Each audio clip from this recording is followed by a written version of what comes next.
우크라이나 정권이 하는 짓을 보세요. 해적들은 적어도 약탈한 걸 자기들이 챙기기라도 하잖아요.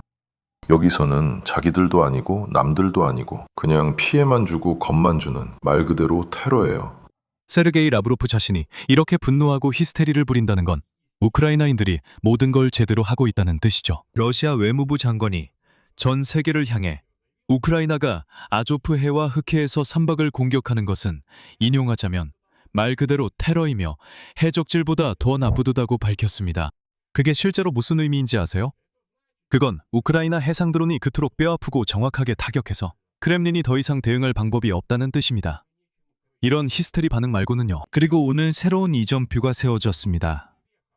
우크라이나 무인기가 아조프 해에서 러시아 함대를 격파한 뒤 이제 흑해로 옮겨갔습니다. 한 번의 작전으로 흑해에서 이미 유조선 20척이 빠졌고 이건 시작에 불과합니다. 그리고 분명히 사전에 경고를 받은 터키 유조선들은 조심스럽게 물러나 중립 수역에 모여들기 시작했습니다. 이번 방송에서는 세르게이 라브로프가 무슨 히스테리를 부렸는지 그리고 우크라이나 무인 시스템 부대가 그에게 어떻게 대응했는지 알아봅니다. 왜 이것이 단순한 몇 번의 성공적인 공격이 아니라 우크라이나가 완벽하게 보여준 치밀한 해상 전략인지 알아봅니다.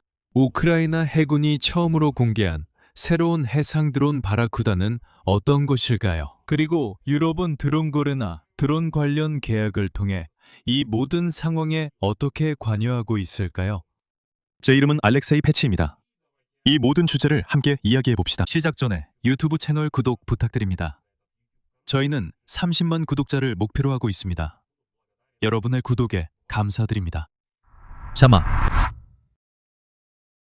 자, 그럼 이 에피소드의 제목이 된 세르게이 라브로프의 인용문부터 시작하겠습니다. 세르게이 라브로프는 우크라이나가 아조프해와 흑해에서 러시아 함대를 사냥하는 것에 대해 이렇게 논평했습니다. 알다시피 우크라이나 정권이 하는 일은 이제 해적질조차 아닙니다.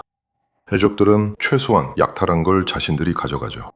그런데 여기서는 자기들 이익도 아니고 남을 위한 것도 아니고 그냥 피해를 주고 겁을 주는 그야말로 테러입니다. 이런 테러는 아조프해뿐만 아니라 흑해에서도 그리고 아프리카 대륙에서도 나타나고 있습니다. 우크라이나인들은 기회가 있는 곳이면 어디서나 그렇습니다. 러시아 연방을 두려워하지 않는 한 그들은 누구와도 협력해 피해를 줄여야 할 것입니다. 아프리카에서 합법적인 정권을 전복하려는 아프리카 극단주의자들과도 그리고 사회의 다른 어떤 부류의 인간들과도 손을 잡을 것입니다. 우선 민간인 문제에 대해서는 우리 솔직해집시다. 이야기는 제재를 받은 석유와 우크라이나를 상대로 한 전쟁용 연료를 운반하는 그림자 선단의 유조선들에 관한 것입니다. 이것들은 어선이 아니라 러시아 군대의 지갑이자 연료 탱크입니다. 그리고 두 번째로 무인 시스템 부대의 지휘관 로버트 브로디, 바로 그 전설적인 마자르가 이에 대해 천재적으로 답변했습니다. 그는 변명하지 않았고 그냥 건조한 요약을 내놓았습니다. 그 요약을 들으면 라브로프의 눈이 경련할 것 같네요. 다음은 마자르의 인용문입니다. 아조프해에는 러시아의 그림자 함대 116척이 있습니다. 이것이 해상 전투의 첫 번째 라운드였고 이제 끝났습니다. 이제는 흑해입니다. 오늘은 20대 0입니다. 우리는 17척의 유조선, 2척의 가스 운반선, 그리고 1척의 예인선을 사냥했습니다. 그러니까 이런 해적 행위에 대한 비난에 대해 우크라이나인들은 새로운 대승으로 응수했습니다. 그리고 이것이 최고의 답변이었죠. 동의하시죠? 그리고 여기 기록해둘 만한 숫자들이 있습니다. 왜냐하면 이것이 바로 본질이기 때문입니다. 7월 6일부터 15일까지 진행된 작전의 해상전의 총 집계는 136척의 선박에 달합니다. 거의 10일 만에 136척입니다. 그리고 러시아는 이에 대해 아무것도 할 수 없습니다. 세르게이 라브로프만이 이건 해적질보다 더 나쁘다. 우크라이나인들아, 우리 선박을 공격하고 아프게 한다며 징징거릴 수 있습니다. 하지만 뭘 기대하셨습니까? 전쟁이 고향 항구로 다시 돌아왔습니다. 그래서 아조프해에서 116척의 선박이 타격을 받았습니다. 브로디는 이를 이미 끝난 첫 번째 라운드로 불렀고 두 번째 라운드는 흑해에서 시작되어 하루 만에 20척의 선박 동시에 타격을 받았습니다. 그리고 우리가 이미 논의했듯이 이것은 전략입니다. 즉, 마자레의 말을 주목해보세요. 그는 라운드와 단계라는 용어를 사용합니다. 처음에는 체계적으로 정리했습니다. 아조프해를 장악한 다음 공격을 흑해로 옮겼습니다.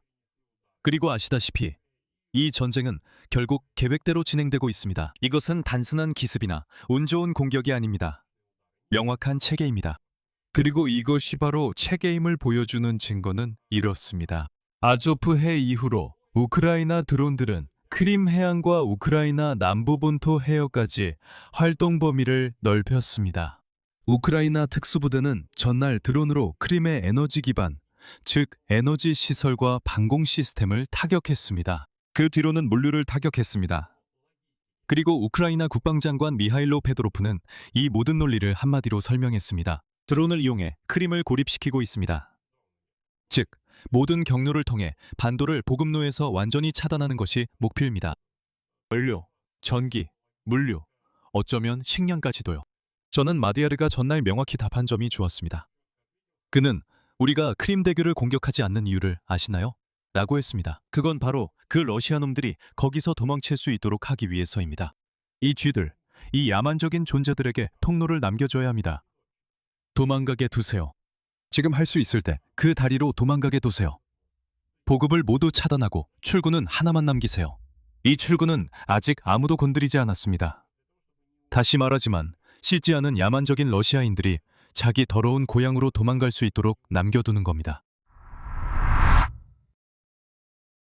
이제 이 전쟁 단계의 도구에 대해 따로 이야기해 봅시다. 왜냐하면 우크라이나 해군이 처음으로 흥미로운 무언가를 보여줬기 때문입니다. 이야기는 바라쿠다라는 이름의 해상 드론에 관한 것입니다. 그리고 이건 단순히 돌진해서 폭발하는 카미카제 보트가 아닙니다. 아니요, 이건 훨씬 더 멋진 무언가입니다. 알고 보니 이것은 매우 복잡한 다단계 작전을 위한 다기능 플랫폼입니다.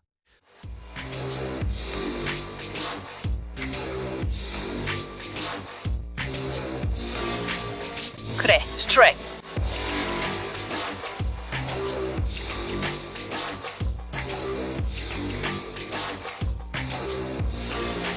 스트라이크.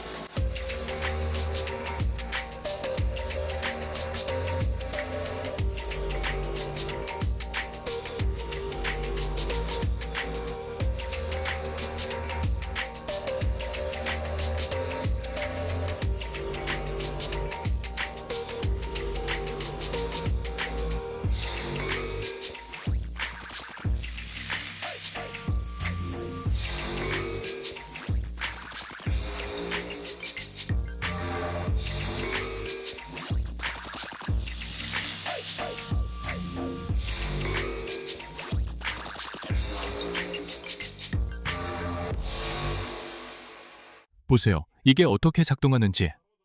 공개된 영상에는 여러 단계로 이루어진 특수 작전이 나옵니다. 먼저 카미카제 드론 바라쿠다는 점령군이 감시 초소로 사용하던 버려진 선박에 몰래 접근해 그것을 파괴합니다. 그 다음에는 무인정이 비우도 로켓 모드를 장착하고 전투에 투입되어 적의 은신처가 숨겨진 해안선을 공격합니다. 그리고 다음이 가장 흥미로운 부분입니다. 해상 플랫폼에서 정찰 및 FPV 드론이 발사되어 몇 분 만에 러시아군의 위장된 위치를 찾아내고 이를 정밀 타격의 목표로 만듭니다. 즉, 바다드론 바라쿠다는 사실상 하나의 작은 소함대와 같습니다. 바라쿠다는 한 번에 4대에서 8대의 FPV 드론을 탑재할 수 있고 로켓과 심지어 기관총까지 장착할 수 있으며 어떤 거리에서도 조종할 수 있습니다. 한 명의 조종사가 직접 보트를 운전하고 다른 한 명은 그동안 로켓이나 드론을 발사합니다. 이것은 제40 독립해병여단 전투원들이 개발한 것입니다. 바로 이런 플랫폼들이 전통적인 해군이 거의 없는 우크라이나가 러시아 해군을 격파할 수 있게 해줍니다. 마디아르가 말했듯이 대형 함정 하나 없이 136대 0이라는 전적을 기록했습니다. 여기서 유럽이 개입하게 됩니다. 왜냐하면 이 모든 드론 전력은 하늘에서 떨어지는 것이 아니라 엄청난 양을 생산해야 하기 때문입니다. 여기에는 두 가지 핵심적인 포인트가 있습니다. 첫 번째로 우크라이나는 이미 연간 약 1000만 대의 드론을 생산하는 수준에 도달했습니다. 이것은 이미 새로운 전쟁 생산 라인이며 젤렌스키는 규모를 2배로 늘리겠다고 약속했습니다. 두 번째는 최근 일입니다. 우크라이나와 유럽연합은 전날 이른바 드론 공동 생산 협정의 일환으로 중요한 조치를 취했습니다. 의미는 유럽이 우크라이나의 드론 기술에 투자하고 그 대가로 유럽이 갖고 있지 않은 실제 전투에서 검증된 경험을 얻게 된다는 것입니다. 이것이 바로 진정한 전략입니다. 우크라이나와 유럽은 함께 전 세계에 완전히 새로운 해상전 모델을 보여주었습니다. 수십억짜리 항공모함이나 전함이 아니라 저렴하고 상대적으로 저렴한 해상 드론들이 때를 지어 적의 함대를 침몰시키고 파괴된 목표에 비하면 비용이 거의 들지 않습니다. 이것이 바로 경험입니다. 이 경험을 이제 우크라이나는 유럽연합과 함께 확장하고 있습니다. 이제 정리해보겠습니다. 세르게이 라브로프가 테러리즘에 대해 침을 튀기며 해적질보다 더하다 같은 말을 해도 현실은 이렇습니다. 열흘 만에 136척의 러시아 선박이 타격을 입었습니다. 아조프해는 정리되었고 흑해에서는 이제 막 시작되었습니다. 크림반도가 드론으로 체계적으로 고립되고 있습니다. 그리고 가장 중요한 것은 이 모든 것이 단계적으로 구축된 해상 전략이며 바라쿠다와 같은 새로운 플랫폼과 연간 1000만 대의 드론을 생산하는 산업용 바라쿠다로 뒷받침되고 있다는 점입니다. 이제 여기에 유럽도 합류하고 있습니다. 즉, 사실상 해군이 거의 없는 우크라이나가 핵 보유국의 해군을 무너뜨리고 있다는 겁니다. 이 점을 한번 곰곰이 생각해 보세요. 우크라이나가 이를 효과적으로 해내자 크렘린은 우크라이나를 해적이라고 부르고 이것은 테러이며 해적질보다 더 나쁘다고 비난하는 것 외에는 대운이 없습니다. 야만적인 러시아인, 라브로프 같은 러시아인, 저 말 같은 사람에게 남은 유일한 것은 이건 해적질보다 더 나쁘다. 이게 도대체 뭐냐? 라고 말하는 것뿐입니다. 알고 계시죠? 좋은 징조가 하나 있습니다. 만약 적이 논리적인 반박 대신 모욕으로 넘어간다면 그건 당신이 정확히 목표를 맞추고 있다는 뜻입니다. 여기서 말을 줄이겠습니다. 여러분의 의견과 결론을 이 영상 아래 댓글로 남겨주세요. 채널 구독과 알림 설정, 그리고 좋아요도 잊지 마세요. 오늘은 여기까지입니다. 모두 건강 조심하시고 안녕히 계세요.